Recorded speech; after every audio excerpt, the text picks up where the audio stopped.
Copa আমেরিকার ফাইনালে কাল সকাল ৬টায় মুখোমুখি হবে আর্জেন্টিনা এবং কলম্বিয়া। আর্জেন্টিনা এবং কলম্বিয়া এই ম্যাচটি অনুষ্ঠিত হবে নিউ ইয়র্কে, আমেরিকার নিউ ইয়র্কে কোপা আমেরিকার ফাইনাল। এই ম্যাচকে ঘিরে অত্যন্ত শক্তিশালী দল ঘুরছে, দুই দলই এবং স্কোয়াডগুলো অত্যন্ত শক্তিশালী।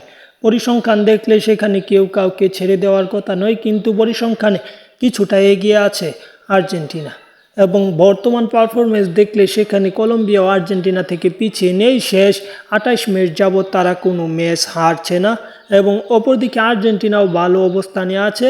তারা টানা দ্বিতীয় কোপা আমেরিকার শিরোপা জিততে চায়, পাশাপাশি মেসি নিজের তৃতীয় শিরোপাটা নিজেদের গড়ে তুলতে চায়। সেই হিসেবে এই ম্যাচ কেউ কাউকে ছেড়ে দিবে না।